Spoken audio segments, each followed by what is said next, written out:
Can we play the Beto who says he's been talking to Texans? I'd like to know who these Texans are. Listen to this. We are proud of gun ownership, but responsible gun ownership that would never entail threatening somebody with that firearm. And so using guns to hunt or for self-defense makes a lot of sense to us here in Texas.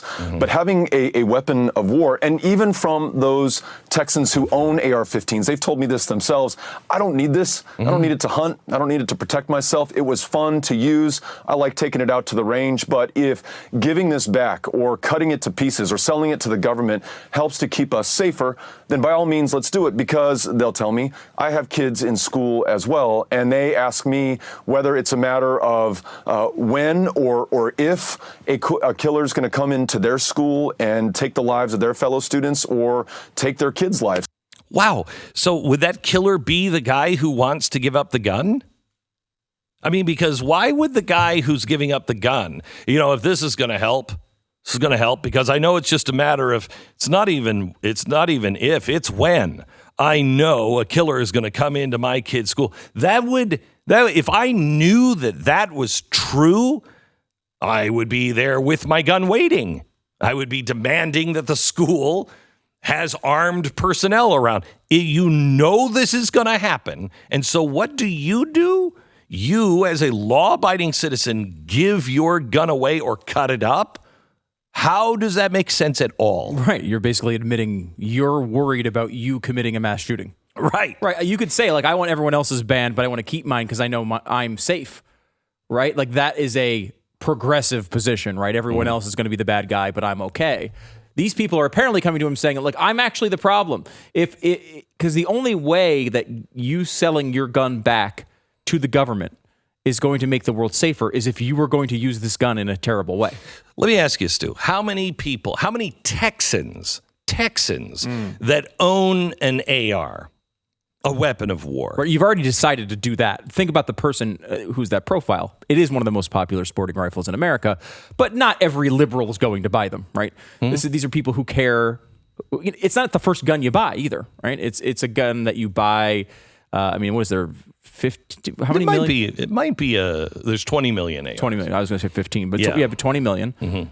So 20 million is, again, it's the most popular modern sporting rifle, but not nearly the most popular gun in America. If you're a gun owner, it's typically not the first gun you go out and buy. You have to probably like guns. You like going to the range, like shooting them. Not necessarily going to be some hardcore anti-gun person that would ever do that. So these people have already made the decision to go buy an AR-15 and are now telling Beto, you know what, you're right.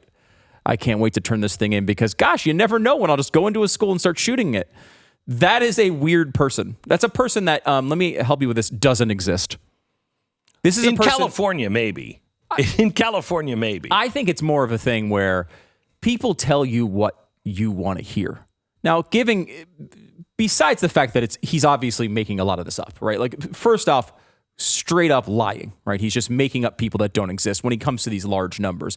But has somebody in line at an event told him this? It's possible. That doesn't mean that you should believe them. Hang on just a second. We're talking about Beto. Have you heard his new song? Is it a new campaign music? No. Yeah, go ahead and play it. Okay, go ahead. Okay. All right. So it's nice. Is he playing this himself? It's very nice. No, he's got a little monkey that's playing it now. Wow. Yeah, it's really kind of cool. But so I want to take him dead seriously here on you were saying? He really is at the point where it's just like, what's the issue of the day? Okay, what's the craziest thing I can say? Okay, take that, triple it, and let me go make a statement. It is an absolute. He's so circus. Desperate. He is. He is. He's like, look at me, look at me, look at me. Please look at me, please. First of all, anybody who started, we can stop it. Anybody who started their campaign with saying to the people, I'll be whoever you need me to be. Tell me who you need me to be. And he's proving that today.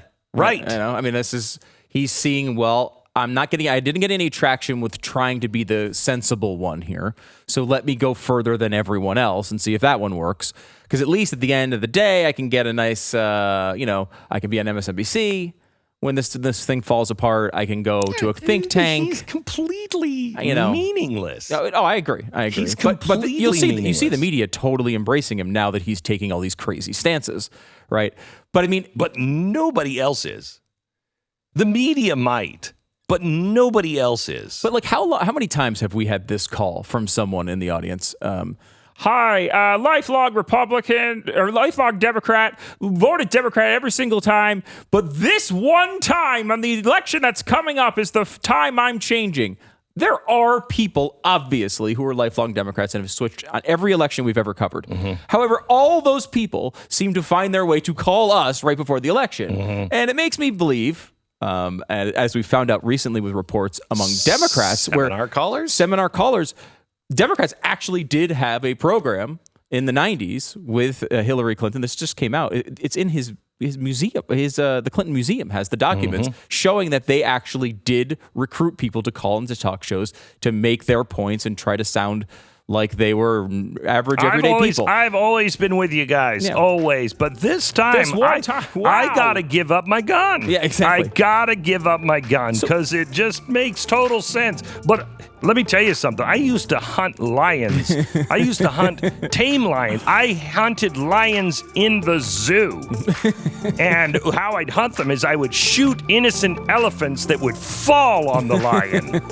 But now, this one time, I got to give up my guns. I got to give up because it just makes sense.